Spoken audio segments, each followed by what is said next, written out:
কিন্তু শ্রেষ্ঠর ভিতরে আল্লাহ রাসূল বলেন খায়রুকুম মান তাআল্লামাল কুরআন ওয়া আল্লামা, যারা কোরআনে কারীমের শিক্ষা অর্জন করে এবং শিক্ষা দেয় তারা উভয়ই হইল সমস্ত কিছুর উপরে শ্রেষ্ঠ। যেরকম সুবহানাল্লাহ। আপনার বাচ্চাকে মাদ্রাসায় পাঠাইবেন তাহলে সে কি নিচে দিবে না উপরে দিবে? আরো জোরে সম্মান কে দিবেন? আরো জোরে বলবে আল্লাহ তাআলা সম্মান দিয়েছেন। ওই সম্মানটা দেওয়ার পর যদি মন্দির করে রাখার পুরুষ মহিলারা মা বোনেরা যুবক ভাইয়েরা বৃদ্ধ বাবারা অর্জন না করে ময়দানে মাশরে কিন্তু আল্লাহর রাসূল তোমার বিরুদ্ধে দাঁড়াইয়া আল্লাহর কাছে বিচার দিবেন। যেরকম নাউজুবিল্লাহ। আল্লাহর রাসূল যদি ওই দিন বিচার প্রার্থী হয়ে দাঁড়ায় সুটা সম্ভব? জোরে হোক ভাই, সুটা সম্ভব। وقال الرسول يا رب إن قوم اتخذوا هذا القرآن مهجورا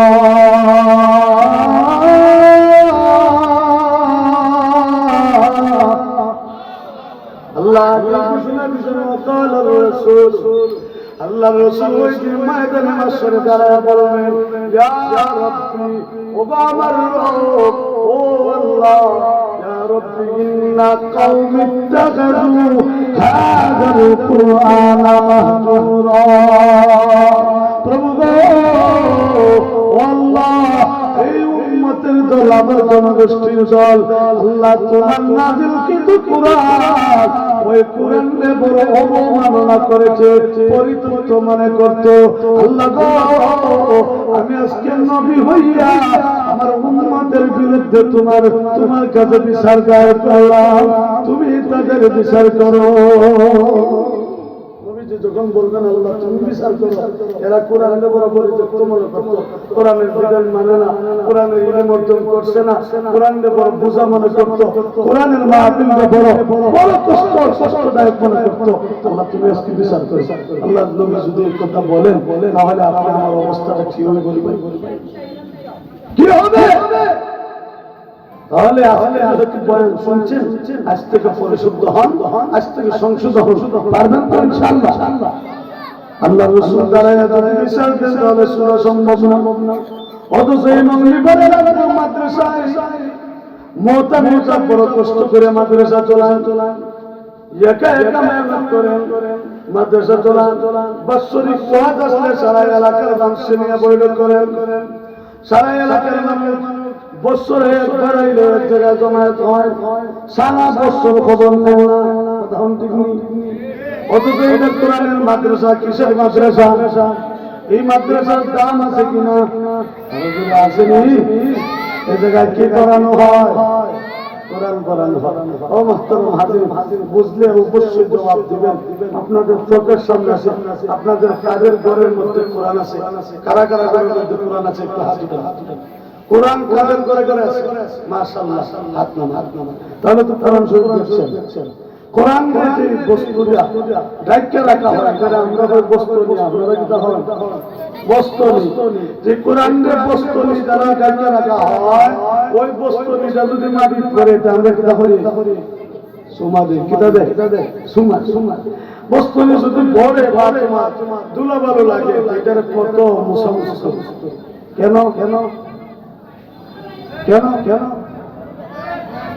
এটা তো কাপড়। আজকে প্যান্ডেলের নিচে জিনিসটা দিলেন, প্যান্ডেলের সাইডে যে টাঙ্গায় রাখছে এটা তো কাপড়। সাইডে ঘুরে দিছে এটা কি যায়? উপরে যে সাইডে টাঙ্গাইছে ওইটাও কি কাপড়। তাহলে কাপড় হিসেবে যদি সম্মান দেয়, তাহলে কোরআনের এই বস্তুকে সম্মান দেওয়ার অর্থ কি? কাপড়ের সমান নয়, কারণ ওই কাপড়টা আজকে মাথার উপরে দেওয়া হয়েছে, এটার মধ্যে ওই যে উপরে কাপড়টা দিয়ে ওটা মেঘেও ভিজবো, কথা হচ্ছে কিনা?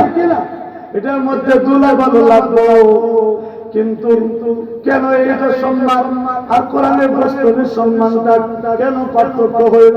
বলে ওইটা উপরে দেওয়া হয়েছে সারা রাত এইভাবে খোলা থাকবে, কিন্তু কোরআনের সাথে যে বস্তুটা আছে ওইটা কোরআনের সাথে সম্পর্ক, কোরআনকে সর্বদা ধরে ধরে রাখে। এজন্য ওই বস্তুর কাপড়টা কাপড় হিসাবে দাম নয়, একজন কোরআনের বহনকারী একজন কোরআনকে দেখিয়ে রাখে না রাখনেওয়ালা হিসাবে সম্মান কথা হন, ঠিক কিনা? কোরআনের ইজ্জত ঠিক রাখে, কোরআনকে রাখিয়ে রাখে, কোরআনকে মর্যাদা দেয়। এজন্য এই বস্তুটার দাম বেশি বেশি। ঠিক সদরূপ ভাবে এই মাদ্রাসা দেওয়ালের নাম মাদ্রাসা নয়, বরং সেই মাদ্রাসা হলো দামির জন্য। দেওয়ালের দ্বারা দামি হয়েছে না, বরং দামি কি জন্য? এই মাদ্রাসার মধ্যে কোরআন পড়ানো হয়। কি পড়ানো হয়? সবাই বলেন কি পড়ানো হয়? জানা কম রুবি সাহারানি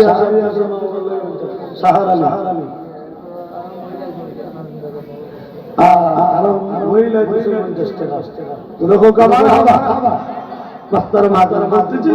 মাদ্রাসার দেওয়ালে সম্মান দশতলা বিল্ডিং ধরে কোরআনের শিক্ষা না থাকে সম্মান আছে না? মানুষের বাথরুম কত টাইস দিয়া কত স্পেশাল আকারে বানায়, কিন্তু এটার দাম আমরা কাছে বেশি। হ্যাঁ হ্যাঁ, এটার দাম বেশি না? হ্যাঁ না না, মাদ্রাসার দেওয়ালের দাম নয়, দেওয়ালের দ্বারা আব্দুল মিয়া মাদ্রাসার দেওয়ালের দ্বারা বিল্ডিং এর দ্বারা সম্মানী নয়, বরং সম্মানী হয়েছে মাদ্রাসা এখানে কোরআন পড়ানো হয়। কিতাব পড়ানো হয়, কোরআন পড়ানো হয়। কোরআন পড়ানোর দ্বারা মাদ্রাসা সম্মানিত হয়েছে। ওই মাদ্রাসার পিছন দ্বারা যারা ধরবে, এই মাদ্রাসার বছরকে বছর যারা খেদমত করবে, এই মাদ্রাসার বছরকে বছর যারা মাদ্রাসার হেল্প করবে, সর্বদিকটা কেন নজর রাখবে? ওটা মাদ্রাসাকে রাখা নয়, ওইটাকে কোরআনের নজর রাখা কথা ঠিক কিনা? এই কোরআনে নজর যদি রাখেন তাহলে নবী ফরমান এই কোরআনে কারীম তোমাকে রেখে জান্নাতে ঢুকবে না। সুবহানাল্লাহ। কিটা লাভ হয় জামনি। আল্লাহ রাসূল বলেন আল কোরআন শাফিউন মুসাফফাহুন ওয়া মা হুম মুসাদ্দাকুন মান জাআলাহু আমামাহু কাদাহু ইলাল জান্নাহ ওয়া মান জাআলাহু কলবা যহরিহি সাকাতাহু মিনান নার। সুবহানাল্লাহ।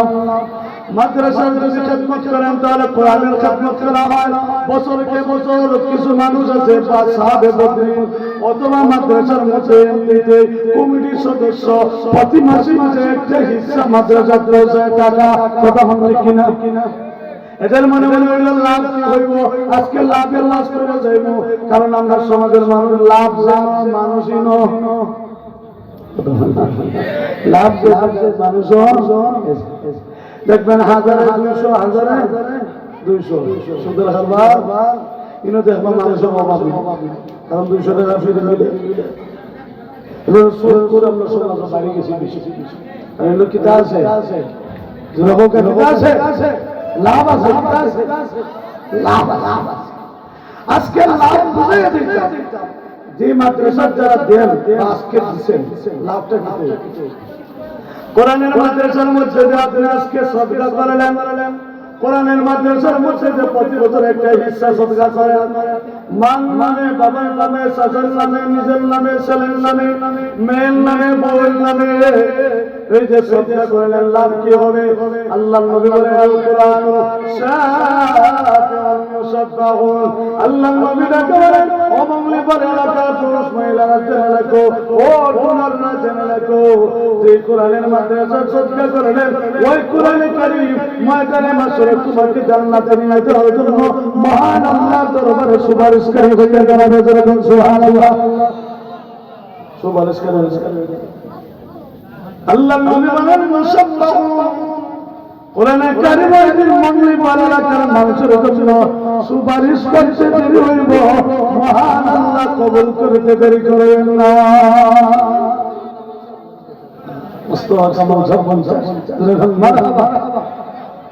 কোরআনে যদি সুপারিশ করে তাহলে আল্লাহ তাআলা কি ফিরিয়ে দিবেন? না না। মাহতারাম হাজিরিন লক্ষ্য করে শুনেন, কথাগুলো বুঝেন, তাহলে কোরআনের প্রতি দিলটা মাইল হবে। যুবক ভাইরা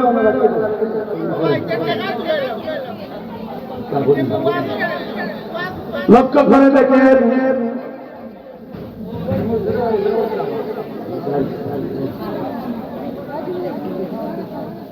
কোরআনে কারিমের মাহফিল আজকে হচ্ছে মাদ্রাসা প্রতি বছর দেন।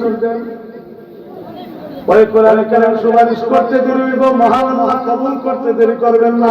জুরে একবার মুহাম্মদ হুজুর বলে সুবহানাল্লাহ। মাদান মাসুর যখন মঙ্গলবার এলাকার মানুষগুলা দাঁড়াবে, কোরআন ওই দিন দাঁড়ায় বলবে আল্লাহ ওই সাইডে মঙ্গলবার এলাকার মানুষগুলা দাঁড়ায় আছে। মাদ্রাসা বড় সম্মান মর্যাদা দিছে, আমি কোরআন কারিম ওই মাদ্রাসা ছিলাম, আমার বড় ইজ্জত দিছে। আল্লাহ এদেরকে জান্নাতি বানায় নাও। শুধু তা না, আল্লাহ রাসূল বলেন ওয়ামা আনতুম মুসাদ্দাকুন, ওই দিন কোরআনে কারীম ওই এলাকার মানুষদেরকে জান্নাতে নিয়ে যাওয়ার জন্য আল্লাহর সামনে দাঁড়াইয়া তর্ক শুরু করে দিবে। জোরে বলুন সুবহানাল্লাহ। তর্ক করবে শুরু করে, যার খাওয়া আচ্ছা আচ্ছা। ছোট যদি মানুষ হয়, ছোট বাচ্চা 10 বছরের যদি হয়, আর টাকা পয়সা যদি থাকে তার বাচ্চা অথবা যদি তার লাঠি গরম থাকে, 10 বছরের বাচ্চা দেখবেন আপনি কারণ কি 10 বছরের বাচ্চা সর একটা দিলে আর একটা কিন্তু তার লাঠি আছে, লাঠি আছে, দেখা আছে, তখন ঠিক কিনা ভুল হয়ে যাবে। তাহলে বোঝা গেল যে তর্ক করে তার কি আছে, পাওয়ার আছে, কি আছে। ওই দিন কোরআনে কারিম দাঁড়িয়ে আল্লাহর সামনে তর্ক শুরু করে দেবে। আল্লাহ তাআলা বলবেন ও কোরআন এদেরকে জাহান্নামে দিলে তোমার অসুবিধা কি? আচ্ছা কোরআনে কোনো অসুবিধা আসেনি, আমরা জাহান্নামে গেলে এর পরেও আল্লাহ তাআলা প্রশ্ন করার পর কোরআন বলবে আল্লাহ আমার কোনো অসুবিধা নাই, তবে আমার একটা প্রশ্ন আছে। যখন আল্লাহ আমার একটা প্রশ্ন জবাব দিবেন একটা। আল্লাহ বলবেন তোমার কি প্রশ্ন? ওই সময় কোরআনে কারিম আল্লাহকে দেখে বলবে আল্লাহ আপনি বলেন আমি কোরআনে কারিম আপনার কালাম কি না? আচ্ছা কোরআনে দেখার কালাম, আরো জোরে আল্লাহর কালাম তো আমরাও জানি, আল্লাহ মনে হয় কত কঠিন প্রশ্ন। আল্লাহ রাব্বুল আলামিন বলেন হ্যাঁ তুমি আমার কোরআন, তুমি আমার কালাম। ও কোরআন তুমি আমার কোরআন, তুমি আমার কালাম। ওই সময় ওই মঙ্গলবারে মাদ্রাসার মধ্যে যে কোরআন ছিল, ওই কোরআনটা আল্লাহকে বলবে প্রভু তোমার কালাম জানিয়া মঙ্গলবার এলাকার পুরুষ মহিলারা যুবক যুবতীরা আল্লাহ তোমার কালাম জানিয়া তোমার কালাম বুঝিয়া আমার বড় সম্মান করছে। আল্লাহ বছর আমি মাদ্রাসায় ছিলাম, আল্লাহ আমাকে জিন্দা রাখার জন্য, শিক্ষা জিন্দা করার জন্য আল্লাহ মাদ্রাসার মধ্যে ছিলাম। মাদ্রাসার মধ্যে সব সময় এই মানুষগুলা দেখশন করেছে। ও আল্লাহ তোমার কালাম জানিয়া কিন্তু আয় আল্লাহ আজকে যদি আমি কোরআনে একা জান্নাতে ঢুকে যাই আর তাদেরকে যদি জাহান্নামে দাও, আমি কোরআনের বড় লজ্জা লাগে। ও আল্লাহ আজকে তুমি যতক্ষণ পর্যন্ত যাদেরকে জান্নাতের ফয়সালা করো নাই, ততক্ষণ পর্যন্ত আমি কোরআনের কারিম জান্নাতে প্রবেশ করব না। তাহলে কোরআনে আমরা চলে যাই। এজন্য আল্লাহ রাসূল বলেন আনজালাহু ওয়া মা'মাহু কাদাহু ইলাল জান্নাহ। জুরে বাইকুল মুহাম্মাদ সুবহানাল্লাহ। নবীজি বলেন আনজালাহু ওয়া মা'মাহু কাদাহু ইলাল জান্নাহ। সারাটা জীবন যদি কোরআন দিয়ে নিজের সামনে রাখতে চলেন, অর্থাৎ আমি যেদিকে চলবো আমার কোরআনে ফলো করে চলবো। মাদ্রাসার ক্ষেত্রে যদি নজর দিতে হয় আমার কোরআনে কারিমের জায়গা আছে, কোরআন অনুসরণ করে মাদ্রাসার মধ্যে নজর দেন। একজন কোরআন ওয়ালার সম্মান দিতে গিয়ে মানে যদি রাখেন যে ওনার ভিতরে কোরআন আছে, ইমাম সাহেব, মুয়াজ্জিন সাহেব, মুহাদ্দিস সাহেব, মুহতামিম সাহেব, হুজুরদেরকে যে সম্মান করেন আর মনে রাখেন যে এদের ভিতরে কোরআন আছে, এটা মনে করিয়া যদি নিজেকে সর্বদা মরণ পর্যন্ত চালাতে পারেন, নবীজি বলেন কাদাহু ইলাল জান্নাহ, তার ঠিকানা মরতে দেরি জান্নাতে দেরি। তাহলে আমরা জান্নাতে যাইতাম না, আর জান্নাতে যাইতাম। একবার হাত তুলেছে নারে তাকবীর। আল্লাহ সবাই জান্নাতি কবুল করুন। আর যদি আমরা কোরআনের অনুসরণ করি না, কোরআনের প্রতিষ্ঠানকে সম্মান করি না, কোরআনের শিক্ষাকে জিন্দা রাখি না, কোরআনের মাহফিলকে জিন্দা রাখি না, কোরআনের তালিমকে আপনি আমি মহব্বত গ্রহণ করি না, নবীজি ফরমান ওমান জাআলাহু খালফা যাহরিহি সাকাতাহু ইলান নার। যারা কোরআনকে পরিবর্তন করবো, কোরআনের শিক্ষাকে অবমাননা করবো, কোরআনের মাহফিলকে অবমাননা করবো, কোরআন ওয়ালাকে অবমাননা করবো, কোরআন ওয়ালাদেরকে বেইজ্জত করবো, কোরআন ওয়ালাদের সাথে বেয়াদবি করবো, কোরআনকে যারা এভাবে ব্যবহার করবে, নবীজি ফরমান সাকাতাহু ইলান নার। এই জাহিল, এই মূর্খটা মরতে দেরি হইব, জাহান্নামে যেতে দেরি হইব। সুবহানাল্লাহ। আমরা জাহান্নামে যেতে না, এজন্য বাচ্চাদেরকে জাহান্নামে পাঠাইতে না, এজন্য বাচ্চাদেরকে আমরা মাদ্রাসা পড়াবো। কোন জায়গায় পড়াবো? আরো জোরে বলুন, কোন জায়গায়? মাদ্রাসা পড়াবেন তো ইনশাআল্লাহ। সবাই এই জায়গায় আসলে আপনার বাচ্চা একজন কোরআন ওয়ালা হইব। কিতাব হইব কোরআন। যে কোরআন ওয়ালাকে নবীজি ফরমান আমাদের মাসরে আল্লাহ তাআলা আপনার বিকলিজার টুকরা সন্তানকে বলবেন, তুমি আজকে কোরআন আমার নাযিলকৃত কোরআন তুমি ওইটা আমার সামনে তেলাওয়াত করো। সুবহানাল্লাহ। কোরআন নাযিল করেছেন কে? আল্লাহ। ওই আল্লাহ সুবহানাহু ওয়া তাআলা বলেন আমার নাযিলকৃত কোরআন আমার সামনে কইরা তুমি শোনাও। সূরা আল-বাকারা সুবহানাল্লাহ। يقال لصاحب القرآن اقرأ وارتقي ورتل كما كنت ترتل في الدنيا فإن منزلك عند آخر آيات تقرأها. سبحان الله.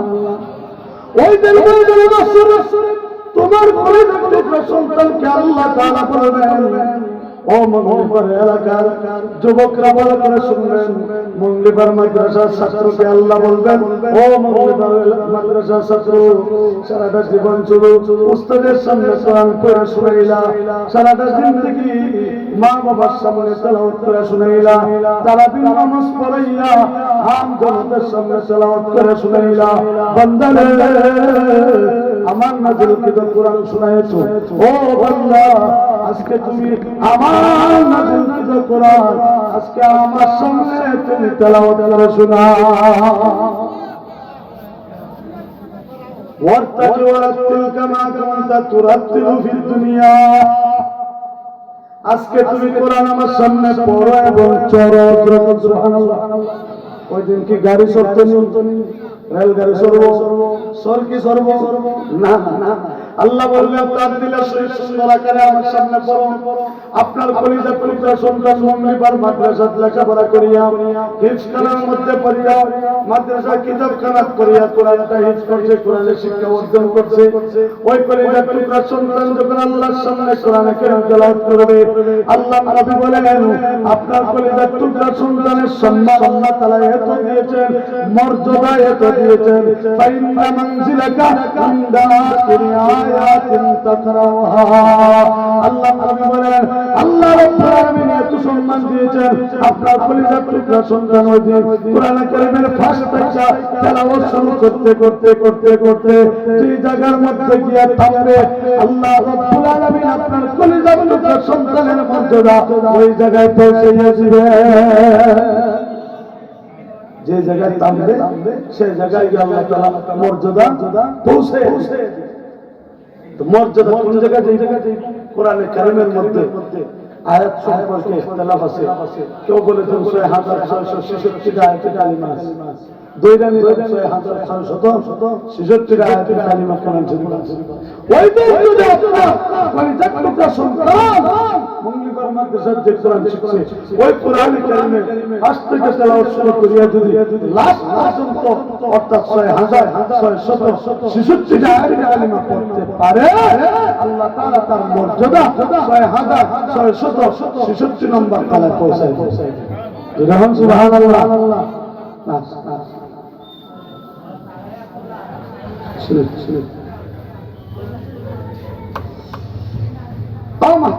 মাদ্রাসা চালানোর কিছু ফজিলত বললাম।